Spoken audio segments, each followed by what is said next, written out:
that we said, the way we presented, the way we did things, did not work well with the US customers. They expect you to be totally buttoned up, which means when you say a price, it's not flexible. It's a price, right? It's not like 20 to 40, no. It's either 25 or 32.5. They expect that, right? And it's not about right or wrong. It's about, and when you give your marketing material or a brochure, there cannot be a spello in this. There cannot be a color combination which is not right. So you've got to get 5 or 10 of these things absolutely right. Under promise and over deliver.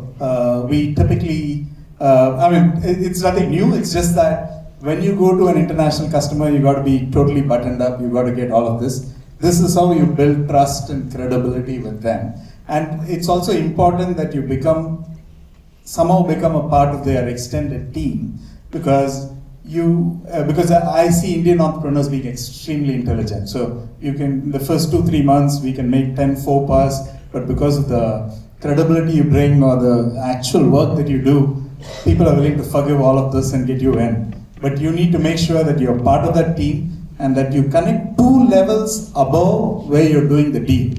If you're doing the deal with the director, then please connect with the senior director and the vice president. That's the only way you become a strategic partner instead of just being a transactional thing. And these are, I'm sure the ecosystem will help you out when you do this, but these are 1 or 2 things that I think, and if the team is having an offsite where they're discussing new product development, if you're part of it, right, then you're set for the next 3 to 5 years. And these are not easy ones, and I'm focusing on the tough ones because if you don't do this, next quarter they could replace you with some other vendor. But if you do this, you are set for the next 5 years into that organization. They will want your inputs. If you're part of their new product roadmap, you're whole. In addition to being a supplier base, if you're part of their new product roadmap, they will invite you for everything. They'll want your advice.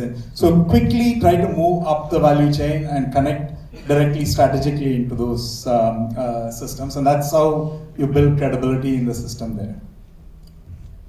Thanks, Gopi. Very, very insightful and also very persuasive indeed. Let me go across to the far left and ask Krishna this question. What are some of the common misconceptions Indian industrial tech, deep tech entrepreneurs have about scaling in the US?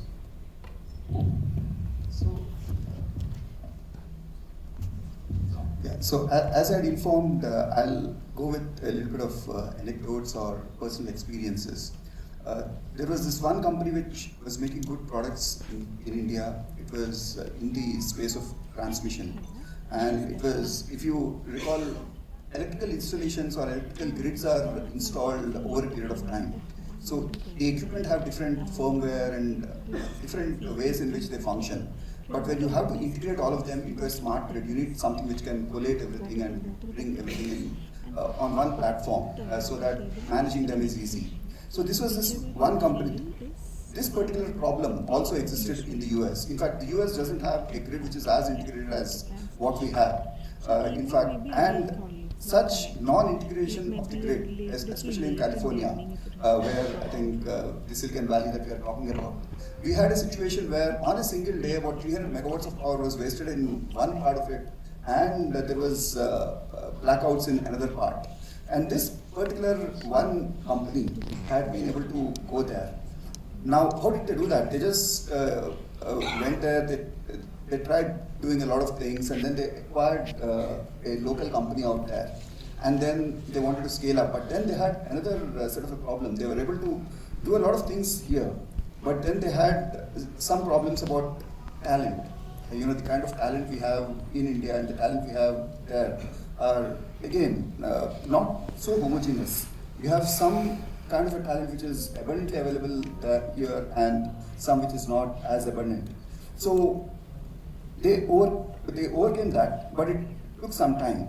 But once all these things were done, they also had a problem of capital. And of course, we'll all discuss about capital as we go along, but they finally were able to raise, they are scaling up as we speak. But these are the 3 things that I could say. One, the regulatory understanding. which they had struggled on. The second one was on talent, and the third one was on capital raising. So these are some of the things that they faced while they were scaling up. Thank you, Krishna. I think those are all adequately addressed through the global immersion program, because I think that's where the been there, done that experience and the wisdom counts, and also, you know, the added empathy that these are Indians out there who are rooting for Indians coming from you know, over here to there to actually make it successful. So I think that's definitely looked into. I'll quickly move on to Chandu Nair, and the question I have for you, Chandu, is how should Indian B2B industrial tech, deep tech, particularly scale-ups, approach their go-to-market strategy in the US? Given they are scale-ups, they already have achieved a certain market presence, certain traction, they're already generating revenues, they have commercial channel partnerships and so on. So in the light of all of that, they have something going here. So the copy paste, would that be you know, viable, or is this something about going back to the drawing board and building everything from scratch? How would you think about it? So I don't know, I didn't give enough context when I talked about my previous life. One of the things I ran was a knowledge services organization selling to very specialized B2B clients. So one of the big things we discovered was the orientation of the client in the US versus India. The second is the kind of offering that you have in India versus the US. Third is also the type of organizations and sectors that you go and, you know, attack in the US as opposed to India. And number four, your own culture of is here, okay? Because I would think, as somebody keeps on saying, culture eats strategy for breakfast, lunch, dinner. So if I were to come back to this, one of the things which I found very unique with respect to India, the first thing is to drop the India mindset. When you are starting to build something like this, you have to think global from day one. You have to be global first. You are not an Indian company sitting in India. You are an Indian company, maybe by name, but you are a global company operating just now in this geography. You get that culture right from day one, because you should not allow even the smallest scope of inefficiency, anything. You create an oasis in your organization. Whatever you do outside, you know, we have our office right in Nandanam. Outside is chaos. You just step into the Nandanam signal, we know what indiscipline is. I have to create an atmosphere of predictability. That's what the US customer likes. He doesn't like surprises. Your job is to first find out who the type of organization you want to create. For example, you can't go and say, I want to attack the healthcare sector in the US. $3+ trillion. It's bigger than Indian GDP. That's stupidity. That is like, you know, spray and pray machine gun approach. You have got to be really like a sharpshooter, sniper. Which sub-segment will you really go and attack? That's where I think somebody like Falconet should sharpen their focus. Okay, tell these chaps, look, this is that sub-segment. This guy has this problem in revenue lifecycle management with the healthcare provider, with this type of fellow. This is the issue that he has. He's wanting to reduce number of days collectibles in this fashion, and this is how you will use AI, ML to drop this particular process here. You will bring an ACR process which instead of doing it in 20 minutes, will do it in 6 seconds. You give me that kind of a value prop, a very specific, very clear deliverable. One of the unique things that we did as a company when we were doing knowledge services, we actually were probably the first company which created metrics for knowledge with a clear timeline. Now what we went and told the customer, here is our quality manual. We borrowed it from Toyota, by the way, automotive batch processing. We gave them quality metrics and quality manual and said, this is a statistical model. This is how we did it. You can use the same thing. If we don't deliver this quality in this time, penalize us. Now, when you give that kind of a dramatic offer, which nobody else does, you told the guy, I understood who you are. Now, there are two things in the organization. One is to go sub-segment. But more importantly, what we discovered is finally you are selling to a human. Find out that 1 or 2 humans who matter in that organization who will give you that money. My job, very simply, as the first initial is founder-led sales, okay? My job initially, make that man the hero or woman, the heroine, whatever, okay? Make him the hero repeatedly in his company, you got your customer, okay? That's what you really need. I think You have to go granular. So what you really have to do is, you do this TAM, sham and all that you talk about, go to investors like me when you're talking. Put TAM, you put SAM, you put SOM, all nonsense. Finally, you should have 50, 60 prospects who will give you business tomorrow. Do you have that list of 50, 60 guys who will give you business tomorrow? If you can give that very specific list and you to show me a PJP, a permanent journey plan for those set of guys, then I will say you got something of an idea. Now, having been that side of the thing, if you are talking to me as an investor now, and you don't have this kind of thing, I'll tell you, I think you should go out, come back in after a couple of months. Thank you. So, if you recall, Chandur spoke about running the company and then running away from the company. I think the reason why he ran away from the company was Nandanam traffic signal. So moving on to Chandran Krishnan. Chandran, again, prolific investor, has a lot of background in investing. So I'm going to move into the topic around investment and capital access once the startups or scale-ups go to the US. So the specific question for you, Chandran, is how should Indian startups position themselves to attract global venture capital and strategic, corporate investment funding, VC, CVC funding? Sure. I'll digress a bit. For 3-4 minutes, I want to talk about my experience. I started when I introduced myself. So I had 5 distinct, phases during my career where I was exposed to the US market. One, I told you, I was heading the BFSI vertical, healthcare and F&A verticals for HCL Technologies in US market. We started from scratch. And I was also heading M&A. So 3.5 years. It was a great experience in terms of understanding how you build business. Similar experience I had in LG, where I was heading Americas and where I was also doing M&A, and the HCL business, we were able to grow it to about $50 million. It's about, today 400 crores, that is the 200 crores. Similarly, in LG, I had a similar experience running it. There are some 8-9 things which are very important about the US market. One is it's a huge market, can't even, though in terms of population maybe about 1/4 of India, in terms of opportunities, it is 8 or 10x of what you see in India. Everything is huge about US. So that is one very important learning. Second is all enterprises, they want innovative solutions, technology-driven solutions, and anybody coming with technology products, they want to try it out. So that is an opportunity you get when you go there. So they are all trying to support innovation. Credibility is very important there. You need to be credible, trustworthy, and they go through only networks. You need to go through trusted sources. That's how you make an entry there. And they actually focus on reliability, long-term commitment, than price. Price is not important. Many startups go there thinking that in price they'll make a difference. No, price doesn't make any difference. They go by only value. And the other thing is sales cycles are very long, and they expect you to give pilots. The way you actually enter into that market is by doing pilots. You have to give. If you are able to get paid pilots, you are lucky. Otherwise, you should be prepared to do pilots. So which means one is there is a long cycle to actually start getting traction there, and second is you have to also do pilots, which means you need to have sufficient resources to actually enter into that market. So that is something which is there, and a few other things. Access to incubators, accelerators, program like Falcon X. I think that cuts short a lot of things, and I think it gives you direct access into business contacts, mentors, and these programs are very, very useful. And also pursuing government. There are a lot of government-backed programs.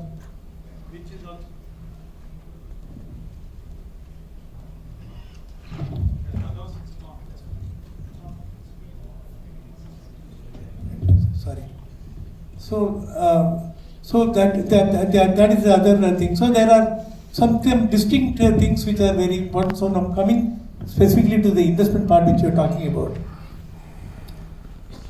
See, you have to be, IP is given a lot of importance there. So it is important to be, have tech differentiation, and you need to have IP. So that is something which startups should look at. Without IP, you may not be able to make much progress there. Okay, and the problems that are being solved should be really large, really something big, and and the opportunity, the market opportunity should be very huge. So any startup going there should look at problems which are addressing something humongous. Okay, the other is there should be the startup should focus on getting some pilots, like I told you. So unless you have pilot paid programs, I mean, if there is no validation, I mean, you don't get an audience. So it's important to have pilot programs which you need to be part of. Then only the investors really look at you. The other thing is, it is good to actually go to corporate. There are a lot of corporates and industrial ventures which actually support startups. I think you should try to become part of that to attract VCs. VCs get attracted to you when you are already part of any corporate program.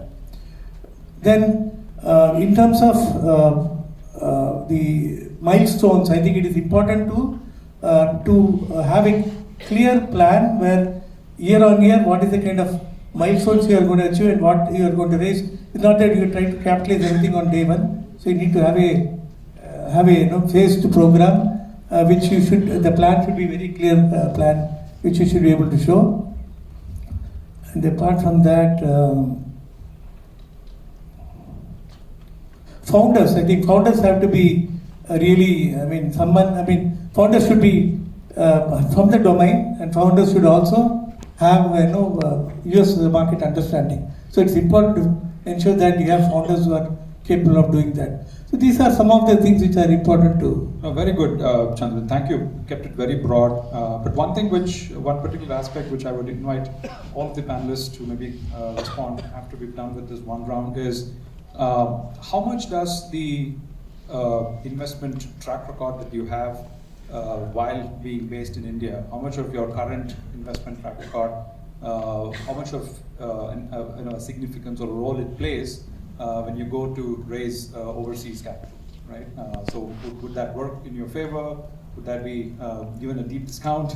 How would that be looked into? So I would come back, so just request. Only one point I want to add here. Please, yeah. So in India, I think we try to see that they are capital efficient, okay, and unit economics. Today the focus is to ensure that we have profitable startups. There, I think the focus is to see how quickly you can scale. So there is a difference there. That is my experience, what I've seen. Wonderful. Thank you. Going on to Natarajan next. So we sent around a few questions, and Nat responded back with an interest in 10 questions. So I think that's typical IIT Madras style, right? He said, yeah, just bring it all. I'll take it all up, right? I think we'll have a separate panel discussion only with Nat. We'll do it later, Nat. But please humor me. I'm going to take a few questions and bring it up to you.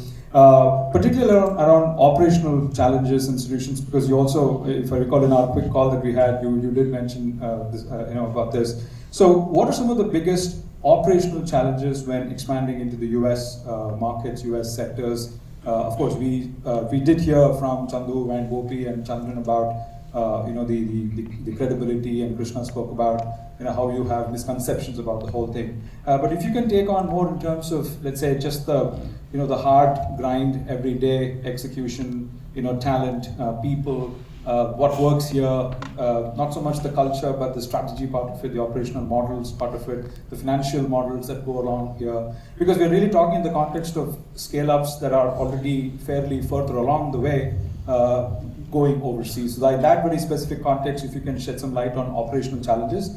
And also while you do that, if you can talk a little bit about how can startups build a strong local R&D presence, and this is pretty much down your alley, so it's a very important question. So with a very strong local R&D presence like Zyma, for instance, who are right here in the audience today, and manage cross-border technology transfer effectively. So operational challenges, and how do you take local R&D to global markets? Sure, thanks.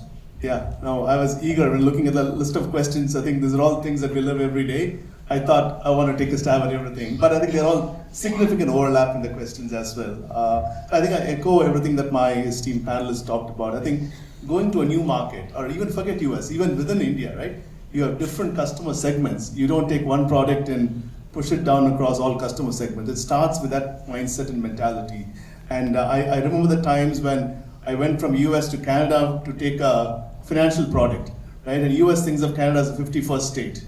It doesn't work that way, right? I mean, so there are very, very strong sensitivities that people have across the borders, across the states. And US, when in India we talk about it, India is not one India, right? Every 100 kilometers we talk about water being different, clothing being different, food being different. US in some ways there are sensitivities as well between, Midwest and Northeast and West Coast. They're almost different countries. So I think you'll have to really understand and embrace that and say, who are you talking to? The same product will succeed, but you have to position it differently. You have to see who you're talking to, right? In Target, I used to work for Target, and we used to focus at upper class mom, soccer mom, right? That was what Target is for. When a lady who enjoys a shopping experience, you want to come to a shop that's well ventilated, well lit, you got space to move around, not a Walmart, right? I mean, Walmart caters to a different customer, very low cost, and that's the best that they can offer. So it's really important as a startup who's looking to go to US, and for that matter anybody, to really think about positioning. What is it that you have and who are you pitching it to, right? Take your product market fit India hypothesis, put it back in the US context and say, how does it play there? Do you have to make fundamental differences? It could be the same product, mind you. It could be just narrative around it, or sometimes changes as well. I think, again, they talked about, in the US, convenience is very important, right? Form is as important as function. So think about, it's not just getting a working product going, convenience is valued. Like you said, it's not about pricing, it's about, is it reliable, is it predictable? And once you lose the trust, you lose them forever, right? It's very difficult to get a second chance. So, be mindful of it from day one. Prepare for global, that's a great statement. So while in India you need to do all kind of jugaad to get it to working, and I think you should do that.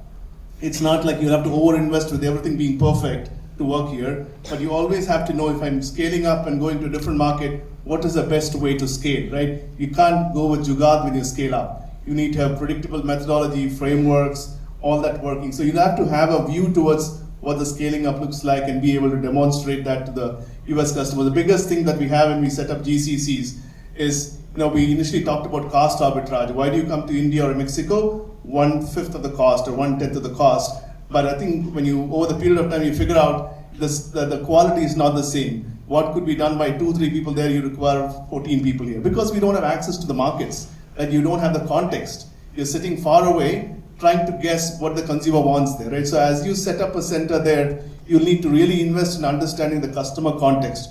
What is it that they value? What do they care about? And really, when you think about operational challenges, it's important to set up an office there, right? I mean, you have to demonstrate intent. You need to demonstrate investment there as well. Bring in your local sales guy. Again, some of these are stereotypical. I remember working for a company called EMC, who are into storage, right? It's a great product. You don't need a sales team to sell it. People will come and buy it for you. They used to recruit NFL stars to, be the salespeople, right? They don't know anything in technology, but they have a presence.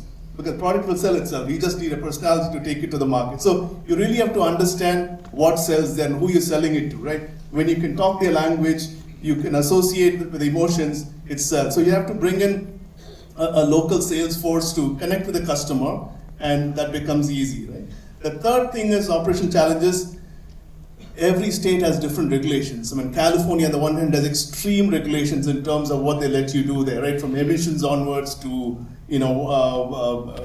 discriminatory laws and equal opportunities, whatnot. So you'll have to be extremely careful, even in interview questions, right? As a HR person recruiting for a startup there, you got to be careful how you interview, what questions you're allowed to ask and what you're not supposed to ask, right? So strong lessons on those are important.